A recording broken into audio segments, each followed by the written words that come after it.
Tuhan, saudara-saudara, kita bertemu kembali untuk mendengarkan firman Tuhan. Di sebelum itu mari kita berdoa bersama-sama. Tuhan Yesus, Allah yang baik, kami datang kepadamu. Ketika kami bersyukur Tuhan, untuk kesempatan kami dapat mendengarkan kembali firman-Mu. Tuhan, kiranya Engkau yang mau memimpin acara ibadah kami ini ya Tuhan Yesus, dari awal sampai pada akhirnya, dan biarlah semua untuk kemuliaan dan kebesaran nama Tuhan. Terima kasih Tuhan, di dalam nama Tuhan Yesus Kristus kami sudah berdoa. Haleluya, amin. Puji Tuhan, saudara-saudara, saya mengajak kita semua untuk membuka Alkitab kita di dalam Yohanes pasal 21 ayat 18. Yohanes 21 ayat 18. Saya akan bacakan untuk kita semua ayat ini. Aku berkata kepadamu, sesungguhnya ketika engkau masih muda, engkau mengikat pinggangmu sendiri dan engkau berjalan kemana saja kau kehendaki. Tetapi jika engkau sudah menjadi tua, engkau akan mengulurkan tanganmu dan orang lain akan mengikat engkau dan membawa engkau ke tempat yang tidak kau kehendaki. Saudara-saudara, ini adalah pernyataan Tuhan Yesus kepada Petrus setelah Tuhan Yesus menanyakan apakah Petrus mengasihinya sampai 3 kali. Dan Petrus pada yang ketiga kalinya itu, jawaban yang diberikan kepada Tuhan Yesus oleh Petrus, dia mengakui sungguh-sungguh bahwa Petrus katakan, Tuhan, Engkau tahu segala sesuatu. Dan benarlah saudara-saudara, bahwa Allah yang kita sembah, Tuhan Yesus Kristus, adalah Allah yang mengenal dan mengetahui segala sesuatu. Dia Maha Tahu. Dia tahu kehidupan dari Petrus.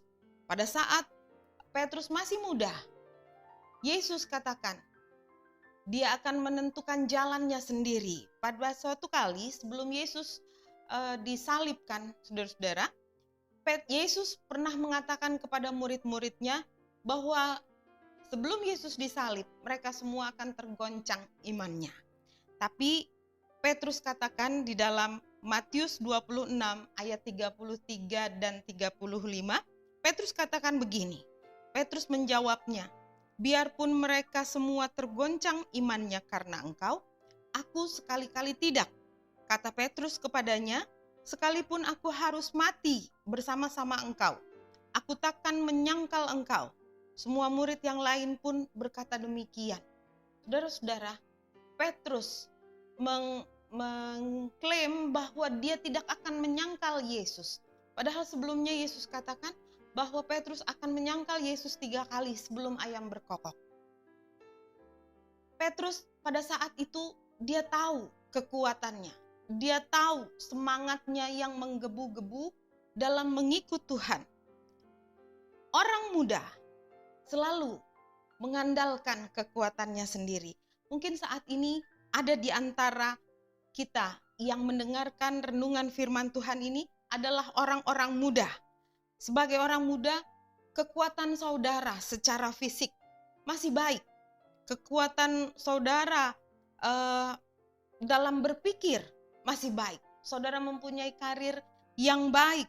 Saudara tidak kekurangan sesuatu pun. Segala sesuatu saudara miliki dengan baik. Dan seringkali orang muda memakai kekuatannya dalam mengisi hari-harinya di dalam dunia ini. Petrus katakan, sekalipun aku harus mati bersama-sama engkau, aku takkan menyangkal engkau. Tapi kenyataannya dia menyangkal Yesus 3 kali setelah dia menyatakan sikapnya ini. Ada sebuah contoh saudara-saudara selain Petrus. Dalam Lukas pasal 15 ayat 11 sampai 32. Yesus menceritakan tentang perumpamaan seorang anak yang hilang. Yesus katakan, ada seorang anak muda. Dia adalah anak orang kaya.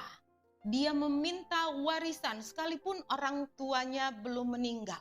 Tapi dia meminta warisan yang menjadi haknya. Lalu dengan hartanya itu dia pergi hidup bersenang-senang, berfoya-foya. Dia memakai segala sesuatu yang dia miliki untuk hidup secara keinginan daging, saudara-saudara. Dan dia menghabiskan harta ayahnya. Satu hidup yang berujung pada hal yang tidak menyenangkan, berakhir dengan celaka dan musibah, saudara-saudara. Dan kalau saudara membaca Lukas 15 ayat 11 sampai 32 itu, saudara akan mengetahui bahwa anak yang hilang ini sangat menderita setelah hartanya habis.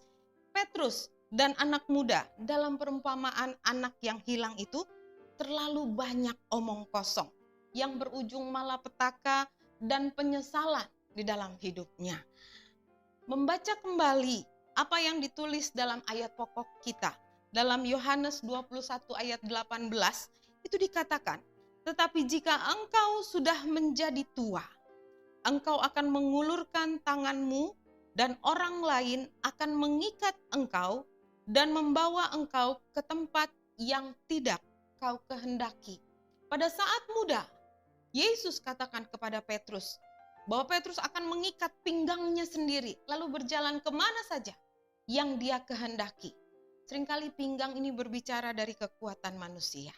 Tapi setelah dia menjadi tua, dia akan mengulurkan tangannya dan orang lain akan mengikat dia dan membawa Petrus ke tempat yang tidak dikehendakinya. Maka kita dapat menarik sebuah kesimpulan, saudara-saudara, dari ayat ini, bahwa masa muda identik dengan kekuatan, dengan tindakan sesuka hati.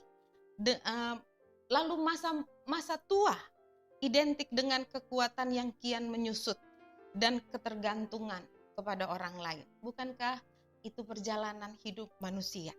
Bukan? Dan inilah yang Yesus sampaikan. Lalu bagaimana? Apa yang harus kita lakukan sebagai orang percaya? Seorang percaya yang masih muda, atau kita seorang percaya yang sudah tidak muda lagi, memasuki masa tua, atau sudah ada di masa tua. Pada satu kali Rasul Paulus dia katakan begini dalam hidupnya. Dia telah memilih dan melakukan yang terbaik untuk mengakhiri perjalanan hidupnya di dunia ini. Apa yang dilakukan oleh Rasul Paulus? Ia memutuskan untuk menjadikan dirinya sebagai tawanan Roh Kudus. Kisah Para Rasul 20 ayat 22 sampai 24 katakan, tetapi sekarang sebagai tawanan roh, aku pergi ke Yerusalem dan aku tidak tahu apa yang akan terjadi atas diriku di situ selain daripada yang dikatakan Roh Kudus dari kota ke kota kepadaku, bahwa penjara dan sengsara menunggu aku. Tetapi aku tidak menghiraukan nyawaku sedikit pun, asal saja aku dapat mencapai garis akhir dan menyelesaikan pelayanan yang ditugaskan oleh Tuhan Yesus kepadaku untuk memberi kesaksian tentang Injil kasih karunia Allah. Paulus mengerti dalam masa tuanya akan ada banyak kesukaran dalam hidupnya. Tetapi Paulus sudah menetapkan hatinya.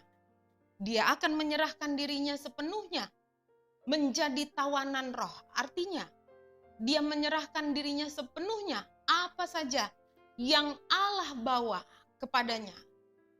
Kemana saja Allah mau tempatkan dia. Satu hal yang menjadi kerinduan di dalam hatinya. Dia harus melayani Tuhan sampai akhir. Imannya tidak akan goyah sekalipun ada sengsara yang menantinya. Imannya tidak akan lemah, tidak akan menjadi lemah. Dan apa rahasia dari keteguhan iman Paulus ini? Dia menyerahkan dirinya kepada Tuhan. Dia mengandalkan kuasa Roh Kudus. Kuasa Roh Kudus itu yang memberikan kekuatan untuk dia dapat tetap bertahan di tengah penderitaan. Saudara-saudara, kalau hari-hari ini kita mengerti ada banyak tantangan di sekeliling kita, ada banyak kesukaran mungkin di hadapan kita. Kita sudah melihat, kita sudah memperhitungkan hal-hal itu. Tetapi saudara-saudara, saudara orang muda atau saudara yang sudah memasuki masa tua, jangan pernah andalkan kekuatan kita sendiri. Berserah kepada Tuhan. Berserah kepada Tuhan Yesus. Apa yang Tuhan inginkan kita lakukan. Asal tugas kita selesai sampai di ujung akhir hidup kita.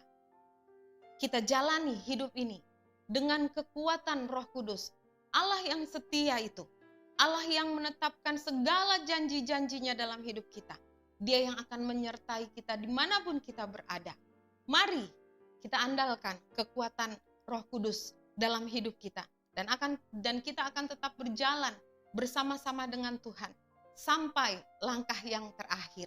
Sekali Yesus, tetap Yesus.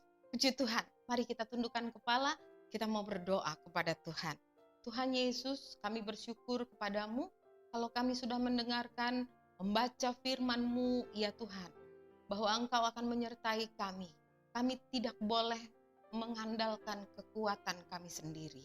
Tuhan kiranya tolong kami ya Tuhan, supaya kami dapat menyelesaikan perjalanan hidup kami ini dengan manis Tuhan Yesus sebagai seorang anak Tuhan. Mengandalkan atau menaruh hidup kami ke dalam tangan Allah yang berkuasa. Menjadikan Allah Roh Kudus itu sebagai sumber kekuatan kami.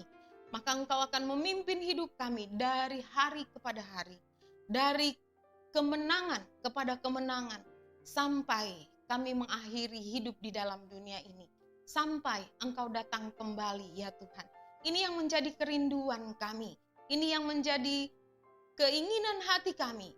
Berjalan terus bersama-sama dengan Engkau. Kiranya Tuhan menolong kami. Siapapun Tuhan Yesus anak-anak-Mu yang mendengarkan firman ini. Mari Tuhan, Engkau yang memberkati mereka. Engkau yang menanamkan firman-Mu dalam setiap hati. Anak-anak yang mendengarkan firman-Mu. Ya Tuhan Yesus.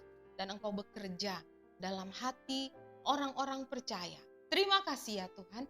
Kami menyerahkan semuanya ke dalam tangan Tuhan. Di dalam nama Tuhan Yesus Kristus kami sudah berdoa. Haleluya. Amin.